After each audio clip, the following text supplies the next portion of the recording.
चलिए तो women's Wednesday का आगाज और आधी आबादी के साथ आर्थिक आज़ादी की बात करेंगे। एक लौता ऐसा चैनल जहां पर हम डेडिकेटेडली विमेन फाइनेंशियल प्लानिंग पर फोकस करते हैं। और अगर आप भी एक महिला दर्शक हैं, महिला निवेशक हैं, या आप अपने घर में किसी महिला को चाहते हैं कि वो पैसों और निवेश की गुत्थी को समझे, हम हैं आपकी सहायता करने के लिए और हम कदम से कदम मिलाकर आपके साथ इस सफर में चलेंगे। और इसका आगाज हो गया है विमेंस वेडनेसडे के जरिए आज से। तो चलिए, आज हमारे साथ एक महिला निवेशक हैं जो अपनी फाइनेंशियल रणनीति हमारे साथ समझेंगी और इन्हें जो है रास्ता दिखाएंगी। Nisreen Mama ji, CEO founder Money Works financial services. Nisreen, आपका स्वागत हमारी इस बेहद खास पेशकश में जिसको हम विमेंस वेडनेसडे कह रहे हैं। और हमारे साथ जो महिला निवेशक हैं श्वेता पांडे, आप दोनों का स्वागत है। श्वेता, आपका भी स्वागत है और बहुत बहुत धन्यवाद, आपने शिरकत की। श्वेता जी, हम पर भरोसा जताया, अपनी फाइनेंशियल प्लानिंग करने का हमें और निसरीन को मौका दिया। बहुत बहुत स्वागत है आपका। श्वेता जी, कुछ आपके बारे में मैं जानना चाहूंगी। आपकी आज हम फाइनेंशियल प्लानिंग करेंगे। आपको मेरी आवाज आ रही है श्वेता जी? जी, आ रही है जी। तो जानना चाहती हूं मैं कि निवेश की राह में आगे बढ़ने के बारे में आप कहां से प्रेरित हुई। आज हम आपकी फाइनेंशियल प्लानिंग करेंगे, मैम बताएंगे आपको आपके पैसे आप कहां इन्वेस्ट कर सकती हैं। उससे पहले मुझे कुछ आपके बारे में जानना है, आपसे जानना है कि आप निवेश और बचत को लेकर अब तक क्या सोचती आई हैं, कैसे करती आई हैं। मैं एक हाउस वाइफ होने के नाते अभी 2 बच्चे मेरे पढ़ रहे हैं। ओके। मैंने इसमें 10,000 तक इन्वेस्ट करना चाह रही हूँ। कैसे होगा ये हमको मैंने आपका दिशा अनुसार बताना, आप बताइए। बिल्कुल, आप सही कह रही हैं कि आपको 10,000 रुपए निवेश करने हैं और उसके लिए आपको हमारी सहायता चाहिए। मैम, लेकिन आप एक हाउसवाइफ हैं, मुझे बताइए घर का बजट आप कैसे संभालती हैं? आपको हर महीना कितना घर का बजट चलाने के लिए मिलता है और उसमें से आप कितना खर्च कर पाती हैं और कितना बचा लेती हैं? थोड़ा होम ट्यूशन भी करती हूँ। आप होम ट्यूशन भी करती हैं? वाह, फिर तो आप केवल हाउसवाइफ नहीं हुई, आप होम ट्यूशन भी देती हैं, तो आप कामकाजी महिला भी हैं। कैसे बैलेंस आउट करती हैं मैम, दोनों घर की जिम्मेदारियां भी और होम ट्यूशन भी, कैसे बैलेंस आउट करती हैं? कर लेती हूँ समय निकाल के। जी जी, मेरे ख्याल से यही वो नुस्खा है जो सालों से हमारे देश की महिलाएं जो हैं वो अपनाती हैं। मैं कर लेती हूँ, समय निकाल लेती हूँ और हो जाता है ना? यही कॉन्फिडेंस है जो हमें आगे ले जाता है। और उसी तरह आपने एक कदम आगे बढ़ाया है। 10,000 रुपए मैम, ये आपकी हर महीना सेविंग्स रहने वाली है? जी। बहुत बढ़िया। श्वेता जी, आप क्या इक्विटी बाजार को पढ़ती हैं? आपने कुछ समझा है म्यूचुअल फंड्स के बारे में? आजकल तो हर कोई सोशल मीडिया पर बहुत सारे वीडियोस देखता रहता है, क्या आप भी ऐसा कुछ करती हैं? नहीं मैडम, ये नहीं, अभी जानकारी नहीं है। अच्छा, तो अब हम आपको जो निवेश की रणनीति देंगे मैम, आप इसकी रणनीति जो आपको मिलेगी, जो आपको बातें बताई जाएंगी, समझाई जाएंगी, क्या आप खुद निवेश करेंगी या आपकी कोई सहायता करेगा घर में? खाता खुलवाना की बात हो गई, जैसे कि केवाईसी वगैरह करवाने की बात हो गई, कुछ टेक्निकल चीजें हैं, औपचारिकताएं हैं जो पूरी करनी होती हैं, तो आपको कोई सहायता या आप खुद ही करेंगी सब कुछ? बेटा करेगा मेरा, लड़का करेगा मेरा। अच्छा, आपका बेटा कितना बड़ा है? मेरा बेटा इंजीनियरिंग कर रहा है। अच्छा, इंजीनियरिंग कर रहा है। क्या आपके बेटे ने आपको प्रेरित किया कि आप यहाँ पर अपना सवाल हमें दें? हाँ। चलिए, बहुत अच्छा। और मेरे ख्याल से यही एक बात है जो हम चाहते हैं कि घर घर में बदले। और निसरीन, बहुत अच्छी बात है कि इनके बेटे ने इनको प्रेरित किया है। और देखिए, जो भी हमारी घर से ही ना एक परवरिश शुरू होती है, हमारी अपब्रिंगिंग में ही अगर ये बदलाव आ जाए ना, तो आगे चलकर जिस बदलाव को निसरीन आप और मैं देखना चाहते हैं वो बहुत जल्दी होता हुआ दिखाई देगा।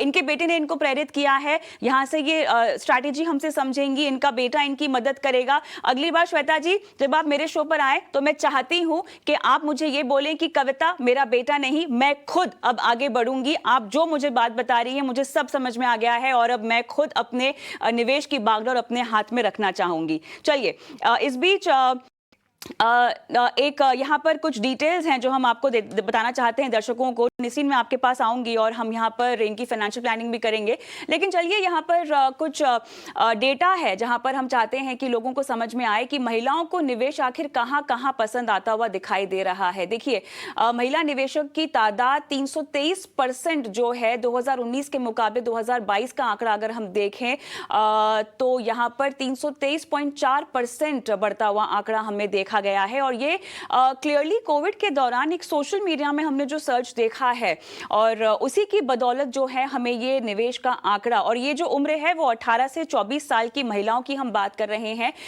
जहां पर पॉकेट मनी के जरिए जो महिलाएं निवेश करती हैं उनके से वो भी शामिल है, साथ ही जिनको पहली सैलरी मिली है उससे वो जो निवेश शुरू करना चाहती हैं वो भी शामिल है। इतना ही नहीं, हम अगर यहाँ पर आगे बढ़े और दूसरा डेटा आपके पास लेकर आए, इस तरह के डेटा कई सारी एजेंसीज और कई सारे एम्फी का डेटा भी है जो हम आता हुआ देखते हैं, जहां पर यहाँ पर तो 18 से 24 था, लेकिन कई डेटा में देखा गया कि 40 और उससे ज़्यादा उम्र की जो महिलाएं हैं वो इन्वेस्टमेंट्स में बहुत ज़्यादा आगे बढ़ गई हैं। अगर आप 24 से 35 साल में देखें तो यहाँ पर जो इजाफा हुआ है महिला निवेशकों का वो 132.4% का बढ़ता हुआ हमने देखा है। अहम बात यहाँ पर ये समझनी है कि कई बार एक डिबेट आता है कि क्या लोगों में निवेश को लेकर जागरूकता बढ़ रही है या केवल पैसे कमाने के एवेन्यू को जो है ये समझना चाहते हैं और इसीलिए इक्विटी में आ रहे हैं। तो फिलहाल जो डेटा है वो क्लियर कट इस बात का सबूत है कि ये निवेशक हैं, ये महिला इन्वेस्टर्स हैं। और खैर इस बात में कोई शक नहीं है कि कई रिपोर्ट्स ऐसी भी आई हैं जहां पर महिलाओं को अगर हम पुरुषों के मुकाबले देखें तो बेहतर निवेशक समझा जाता है। उनमें ज्यादा धीरज होता है, ज्यादा अनुशासन होता है, बहुत गोल बेस्ड होती हैं महिलाएं, बाजार के उतार चढ़ाव को लेकर उन्हें कोई दिक्कत होती है, अपनी रातों की नींद नहीं खोती है, बहुत ही सधी हुई निवेशक होती हैं। और सभी उम्र की महिलाओं का अगर हम डेटा देखें यहाँ पर 150% से ज्यादा का इजाफा होता हुआ हमने देखा है। तो क्लियरली आप देख सकते हैं 2019 से 2022 की तस्वीर में कितना ज्यादा फर्क है। और निसरीन, मेरे ख्याल से इसी डेटा को, इसी जज्बे को ईटी नाउ स्वदेश और बनो अपना फाइनेंस मिनिस्टर भी सलामी देता है उन तमाम महिलाओं को जो आगे आकर अपनी आर्थिक जिंदगी की बागडोर अपने हाथ में लेना चाहती हैं। क्योंकि निसरीन, एक चीज मैं आपके साथ भी शेयर करना चाहूंगी। मैं कुछ दिनों पहले एक आर्टिकल पढ़ रही थी, निसरीन को जरा लेकर आइएगा स्क्रीन पर। एक आर्टिकल पढ़ रही थी जहां पर अंग्रेजी का आर्टिकल था वो, और वहां पर निसरीन ये लिखा गया था कि women in India are not taught to live alone. भारतीय महिलाओं को जो है अकेले रहना नहीं सिखाया गया है। ठीक है, जब उनकी पैदाइश होती है तो वो अपने पिता के साथ रहती हैं, थोड़ी बड़ी हो जाती हैं तो उनकी शादी करा दी जाती है। ट्रेडिशनल माइंडसेट्स की मैं बात कर रही हूँ। अपने पति के साथ रहती हैं और बाद में अगर बेटा हो तो बाद में पूरी जिंदगी जो है उनका बेटा उनका ख्याल रखता है। और इसी मानसिकता में हम देख रहे हैं अब बदलाव हो रहा है। और सबूत देखिए, ये आंकड़ा है जहां पर महिलाएं फाइनेंशियली एम्पावर हो रही हैं, सशक्त हो रही हैं, आगे बढ़ रही हैं। बताइए निसरीन। हाँ जी, सही कहा आपने कविता कि ये काफी इनकरेजिंग है डेटा जो आपने दिखाया अभी कि विमेन अपने आप इन्वेस्ट करना चाहते हैं, खुद फाइनेंशियल डिसीजंस लेंगे। और जैसे श्वेता जी अपने बेटे की सहायता ले रहे हैं, तो इट इज एब्सोल्युटली ओके कि आप कोई ट्रस्टेड फैमिली मेंबर का हेल्प ले या वो आपको इनकरेज करे कि आप इन्वेस्टमेंट जर्नी शुरू कर सकते हो। जैसे श्वेता जी खुद ट्यूशन देती है और वो अपने फैमिली की हाउस होल्ड इनकम सप्लीमेंट करती है, प्लस वो कुछ बचत भी करती है, वो खुद निवेश करना चाहती है। तो ये एक मेरे ख्याल से कि बेटी बचाओ आंदोलन का नेक्स्ट स्टेप है, जहां हम बेटियों को बचाते हैं, बेटियों को एजुकेट करते हैं और ऑल्सो बेटियों को फाइनेंशियल इंडिपेंडेंस और एम्पावरमेंट देने की कोशिश करते हैं। तो ये एक शो है जहां हम सिर्फ महिलाओं की प्रॉब्लम्स सुनते हैं, उनकी गोल्स को समझते हैं और उनको क्या रास्ता लेना चाहिए उसमें हम मदद करते हैं। So I think it is data तो वेरी वेरी इनकरेजिंग है और definitely more and more ladies को अपने फाइनेंशियल जर्नी को अपने खुद के हाथ में रख के आगे बढ़ना चाहिए। और निस्रीन, जैसे वो तमाम प्लेटफॉर्म्स हैं, इनफैक्ट फंड हाउसेस भी हैं जो अलग कवायद भी शुरू कर चुके हैं जहां पर महिलाओं की फाइनेंशियल प्लानिंग में वो उनकी सहायता करते हैं। तो मैं आज के जरिए विमेंस वेडनेसडे के जरिए तमाम स्टेक होल्डर्स को यहाँ पर आमंत्रित करती हूँ कि 18 नौ स्वदेश पर आकर अपनी कहानी हमें बताएं और हमें मौका दें कि हम इस देश की महिलाओं को फाइनेंशियली आगे लेकर जाएं। बहरहाल निस्रीन, शुरुआत करते हैं श्वेता जी की फाइनेंशियल प्लानिंग के साथ। पहले तो मैं चाहती हूँ कि आप उनकी सराहना करें। उन्होंने कहा कि मैं हाउसवाइफ हूँ, लेकिन वो होम ट्यूशन भी देती हैं और जैसा कि उन्होंने बहुत प्यार से कहा, बस वो कर लेती हैं। यही वो जादुई बात है। बताइए। ओके, तो कंग्रेचुलेशंस। मैं पहले तो आपको मुबारकबादी देना चाहती हूँ श्वेता जी कि आपने अपनी फैमिली को हेल्प करना चाहा और खुद आप फैमिली इनकम को दोनों एक्सपेंसेस मैनेज करके, बिकॉज ये छोटी बात नहीं है। हमारी आज की तारीख में बच्चे की एक्सपेंस होती है, हाउस रनिंग एक्सपेंसेस होती है, और आप यहाँ से बचत करके इन्वेस्टेबल सरप्लस आप जो क्रिएट करती है और आज आप कॉन्फिडेंस से कह सकती है कि मेरे हाथ में 10,000 महीना है जो मैं निवेश कर सकती हूँ, ये ही बहुत बड़ी बात है। तो पहले मैं आपको कंग्रेचुलेट करना चाहती हूँ कि आपने ये पहले कदम उठाया जहां आपने बचत की, और दूसरे आपके बेटे ने आपको इनकरेज किया और आपने ये इनकरेजमेंट पॉजिटिवली लिया और आपने कोशिश की कि अभी मैं क्या करूं, मैं इन्वेस्ट कैसे करूं। तो इसके ऊपर मैं आपको 2 सिनेरियोस देना चाहती हूँ। पहले तो आप जो ट्यूशंस देती है, शायद आप एज 58 तक कंटिन्यू करेंगे या एज 63 तक। सो आपके पास 2 ऑप्शन है। आप 15 इयर्स तक इन्वेस्टमेंट कंटिन्यू कर सकते हो या आप इन्वेस्टमेंट डेट 63 तक कर सकते हो। आप आपके खुद को थोड़ा पुश करके नेक्स्ट 20 इयर्स भी आप इन्वेस्ट कर सकते हो। वो इम्पोर्टेंट होगा बिकॉज जो टर्म हम सिलेक्ट करते हैं इन्वेस्टमेंट के लिए, जितना ज्यादा अपना आपका टर्म होगा उससे आपका जो 10,000 महीना आप इन्वेस्ट करना चाहते हैं उसको ज्यादा टाइम मिलेगा कंपाउंडिंग के लिए। तो टर्म बहुत इंपॉर्टेंट चीज होती है इन्वेस्टमेंट में। तो पहले तो हम आपको दोनों सिनेरियो हम देना चाहते हैं। आप शायद एज 58 में भी आप रिटायर करना चाहें और आपको ट्यूशन की जरूरत आपके हेल्थ के ऊपर है, आप कंटिन्यू करें या ना करें, तो हम आपको दोनों चॉइस देंगे। तो मैंने सजेस्ट किया है कि आप 4 SIP में इन्वेस्ट करें। SIP और म्यूचुअल फंड्स में शायद आपको इतनी इंफॉर्मेशन नहीं होगी, तो आप मैं पहले बेसिक्स का आपको बताना चाहती हूँ कि म्यूचुअल फंड्स एक पूल ऑफ इन्वेस्टमेंट है। इस जरिए सब लोग, शायद एक आदमी 1,000 रुपये महीने डालेगा, दूसरा 2,500 डालेगा, कोई 10,000 डालेगा, कोई 1 लाख डालेगा।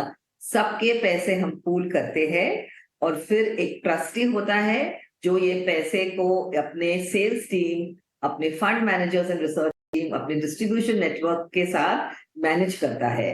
तो ये काफी एक्सपीरियंस्ड लोग होते हैं। म्यूचुअल फंड्स में इन्वेस्ट करने का काफी एडवांटेजेस है। एक तो आपको एक पूल ऑफ इन्वेस्टमेंट की आपको एक व्हीकल मिल जाएगी। यहाँ बहुत ट्रांसपेरेंसी होती है। आपको स्टेटमेंट ऑफ अकाउंट जब भी आप चाहिए मिलेगा। आप आपके ऐप पे भी आप आपका इन्वेस्टमेंट देख सकते हो। आप कंप्यूटर के जरिए लॉगिन करके आपकी जो इन्वेस्टमेंट कैसे। निस्रीन, मैं चाहती हूँ कि हमने इनको SIP के बारे में तो बताया, लेकिन थोड़ा सा और बारीकी में जाके म्यूचुअल फंड्स क्या होते हैं, SIP क्या होती है, श्वेता जी क्या आप जानकारी रखती हैं इन सब के बारे में, या आप चाहती हैं कि और बारीकी से आपको समझाया जाए? तो थोड़ा बारीकी से समझाया जाए मैडम। जी जी बिल्कुल। वैसे श्वेता जी, समझना भी चाहूंगी आपसे कि आप अपने पैसों के साथ क्या बहुत ज्यादा खर्चा करती हैं? आपका रिश्ता कैसा है अपने पैसों के साथ? बहुत ज्यादा खर्चालू हैं आप? क्या बचा लेती हैं अच्छा खासा? अच्छे खासे बचा लेते हैं, है ना? ये भी एक बहुत ही बढ़िया खूबी है मेरे ख्याल से, जहाँ पे दुनिया तमाम लोग बोलते हैं कि महिलाएं बहुत खरीदारी करती हैं, बहुत शॉपिंग करती हैं, बहुत खर्चा करती है। यहाँ पर यही महिलाएं हैं जो पैसे बचाती भी हैं, घर भी चलाती हैं और देखिए अब निवेश भी कर रही हैं। सलाम देते हैं इस जज्बे को आपके। और आपने अपने लिए कोई आर्थिक लक्ष्य जोड़ कर रखे हैं क्या श्वेता जी? आप 5 साल के बाद शायद कहीं जाना चाहती हैं अपनी कमाई पर, अपने निवेश किए हुए पैसों की कमाई से, ऐसे कोई आर्थिक सपने हैं आपके? वो तो मैडम थोड़ा सा बाल बच्चे बड़े हो जाए तो वो तो तमन्ना रहती ही है सब। कि उसी तमन्ना को पूरा करने के लिए तो हम बैठे हैं। बताइए क्या क्या तमन्ना है आपकी? निसरीन आपकी मदद करेंगी, हम आपकी सहायता करेंगे, बताइए। थोड़ा तीरथ उरथ घूमने का, फिरने का। जी जी, आज तक सबसे महंगी चीज आपने क्या खरीदी है श्वेता जी? ये चीज तो गहने? जी गहने खरीदते हैं आप बहुत सारे? हाँ, गहने खरीदते हैं। अच्छा, तो सोने में आप केवल गहनों के जरिए ही निवेश करते हैं या अलग से भी आपने पैसे लगा रखे हैं किसी ज्वेलर के पास, जो अधिकतर महिलाएं करना पसंद भी करती हैं? नहीं नहीं, गहने देकर थोड़ा इन्वेस्ट भी करते हैं उसमें। अच्छा, इन्वेस्ट कहाँ करते हैं? गहने में ही। अच्छा, तो मतलब जरूरी नहीं है कि, अच्छा तो आप गहने ही खरीद लेते हैं और गोल्ड में बेसिकली आपकी इन्वेस्टमेंट है ज्यादा, हाँ हाँ हाँ। है ना? इसके अलावा आपने अपने लिए कोई फिक्स डिपॉजिट वगैरह करवा कर रखी हुई है? नहीं नहीं, नहीं, बिल्कुल भी नहीं, सिर्फ जितना निवेश है वो गहने में ही है। बस। बहुत बढ़िया। निसरीन, देखिए यहाँ पर गोल्ड मेरे ख्याल से इनका फेवरेट इन्वेस्टमेंट इंस्ट्रूमेंट है, तो मैं चाहती हूँ हम म्यूचुअल फंड्स और एसआईपी पर वापस आए, लेकिन उससे पहले गोल्ड में निवेश और क्यों गहनों के जरिए अगर आप सोच रहे हैं कि आप निवेश कर रहे हैं तो वो आपके लिए सही निवेश नहीं हो सकता, ये बात आप थोड़ा सा आसान भाषा में समझाइए निसरीन, श्वेता जी को। श्वेता जी, पहले तो मैंने तो थोड़ा आपको एक्सप्लेन कर दिया कि म्यूचुअल फंड्स क्या है। एसआईपी एक जरिए है जहां आप हर महीने निवेश एंटर कर सकते हैं इक्विटी मार्केट्स में। अभी आपने कहा कि आपको गोल्ड में इंटरेस्ट है, आपको अब तक आप गोल्ड में इन्वेस्ट करते आ रहे हो, लेकिन गोल्ड का क्या प्रॉब्लम है कि आपको उसको सेफली रखना पड़ेगा। आपको मेक श्योर करना पड़ेगा कि आपके पास एक तिजोरी है और आप जो भी गोल्ड आप खरीदे उसको आप सेफली रखे। उसके लिए आपको टेंशन भी होगा कि हर महीने आप गोल्ड खरीद के आपको कोई रॉबरी हो गया, कुछ प्रॉब्लम्स ना हो उसके जरिए। तो गोल्ड में आपको दो चॉइसेस है, आप फिजिकल गोल्ड भी खरीद सकते हैं और दूसरी चॉइस है कि आप गोल्ड पेपर पे खरीद सकते हैं। Just like a mutual fund, हमारे पास गोल्ड ईटीएफ म्यूचुअल फंड्स है जहां हम गोल्ड प्राइस को आपका परचेज डेट पे लॉक इन कर सकते हैं और जब भी आप बेचे तो आपको उस टाइप का गोल्ड प्राइस मिलेगा। गोल्ड सॉवरेन बॉन्ड्स भी है जिसपे आपको 2.5% इंटरेस्ट मिलेगा एनुअल, और आप जब भी गोल्ड बेचे तो आप उस रेट पे बेच सकते हो। लेकिन मेरे ख्याल से आप गोल्ड पे इतना इम्पोर्टेंस न दे, आप इक्विटी मार्केट्स या बॉन्ड मार्केट्स में एंटर करें जो आपको थोड़ी डाइवर्सिफिकेशन हो जाएगी, जो जहां आप एफडी आप अब तक नहीं कर रहे हो, लेकिन बॉन्ड्स या कॉर्पोरेट बॉन्ड्स या पेपर, ये हम म्यूचुअल फंड्स के जरिए भी आपको ये इन्वेस्टमेंट चॉइस दे सकते हैं जहां आपकी डाइवर्सिफिकेशन भी हो जाए और आप इक्विटी मार्केट्स और बॉन्ड मार्केट्स दोनों में एंटर कर सकेंगे।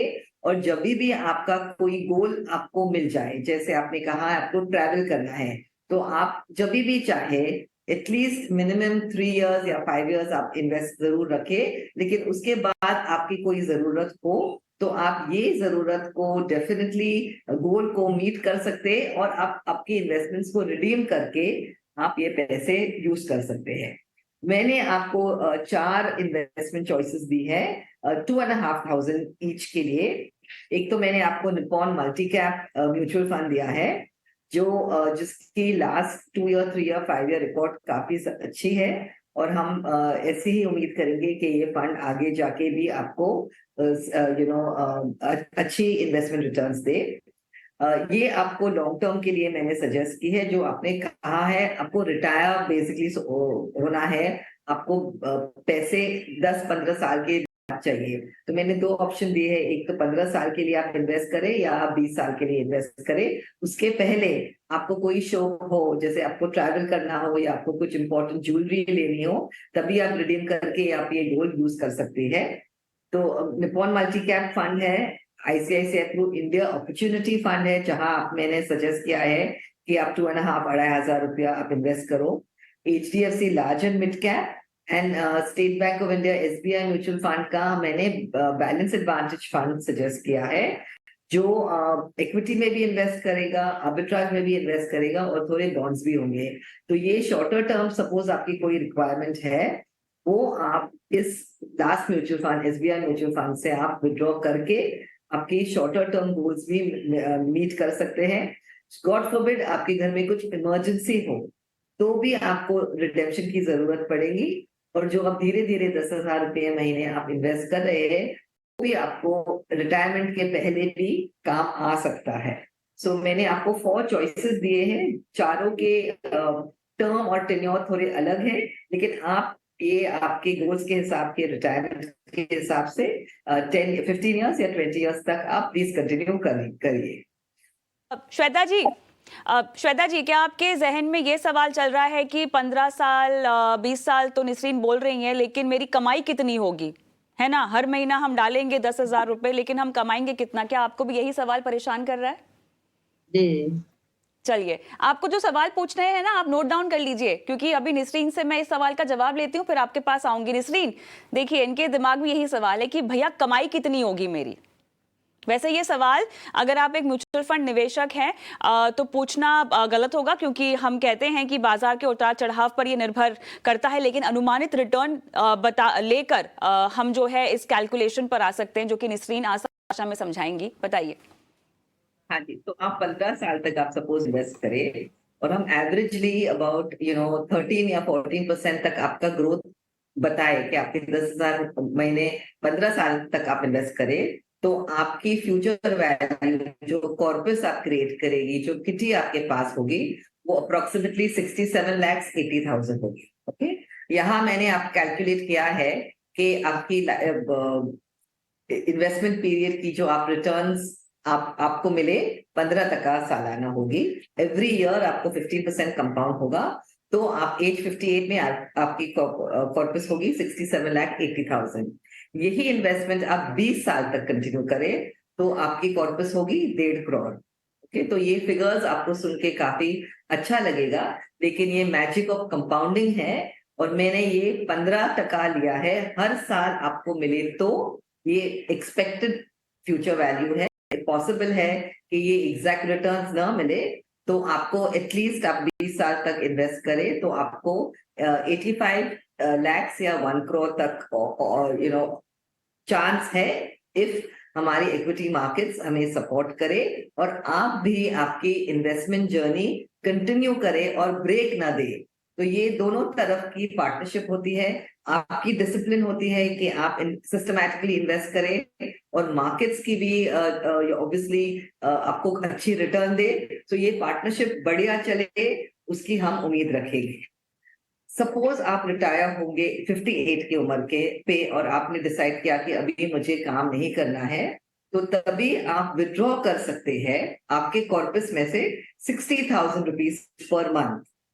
आज की तारीख में परचेसिंग पावर जो 60,000 रुपीज पर मंथ होगा, वो अप्रोक्सीमेटली 30,000 रुपीज का परचेसिंग पावर है आज के जरिए।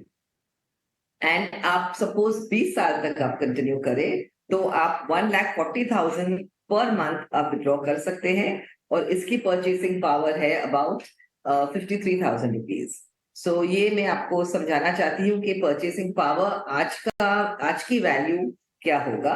यहाँ मैंने अस्यूम किया है कि आप आपकी लाइफ एक्सपेक्टेंसी है इज टिल एज 85, और आपकी रिटायरमेंट के बाद आपकी कॉर्पस आपको 10 तक का 10% ईयरली आप कमा सकेंगे, बिकॉज तभी शायद हम एक वेरी सेफ इंस्ट्रूमेंट ले सके जो इक्विटी एंड बॉन्ड्स की कॉम्बिनेशन हो, लेकिन 100% इक्विटी शायद हम ना ले, बिकॉज आज की तारीख में it is very difficult to predict के 15 या 20 साल में रिटर्न्स क्या होगा, बॉन्ड का या फिक्स डिपॉजिट्स का या इक्विटी मार्केट्स का। लेकिन सिर्फ फोरकास्टिंग के लिए हमने ये फिगर्स दी है। ख्याल से मेरे पास थोड़ी सी समय की पाबंदी और इसीलिए श्वेता जी बहुत बहुत धन्यवाद आपका। उम्मीद करते हैं कि आप अपने निवेश की जो आपका जो सफ़र है उसका जो पहला कदम आप लेना चाहती हैं वो आप ले पाएँ और आपको कदम कदम पर मदद लगेगी, जिसके लिए 18 स्वदेश और बनो अपना फाइनेंस मिनिस्टर और हमारी खास पेशकश विमेंस वेडनेसडे आपके साथ हैं। फिलहाल इन फंड्स के नाम आप नोट डाउन कीजिए। आपने कहा कि आपका जो आपके जो बेटे हैं वो आपकी हेल्प करेंगे, आपको राह दिखाएंगे, तो मेरे ख्याल से अपने बेटे के साथ आप कंसल्ट कीजिए। कोई भी सवाल हो तो अपने सवाल को आप हमें वापस से भेज सकती हैं और हमारी पूरी कोशिश होगी कि आपके तमाम सवालों के जवाब आपको दिलाएं और इस निवेश के सफर को जो आपने हमारे साथ शुरू किया है आपको हम आगे बढ़ाएं। निसरीन, आप हमारे साथ बने रहें, लेकिन बनो अपना फाइनेंस मिनिस्टर में वक्त है छोटे से ब्रेक का। ब्रेक के उस पार हर्षवर्धन रुंगटा मेरे साथ जुड़ेंगे और हर्षवर्धन निसरीन मिलकर और भी दर्शकों की फाइनेंशियल प्लानिंग की सहायता करेंगे। और साथ ही आपको आज हम बताएंगे कि अगर आपके पोर्टफोलियो में केवल स्मॉल कैप फंड्स हो तो कितना जोखिम आपका बढ़ जाता है। सब कुछ इस छोटे से ब्रेक के बाद।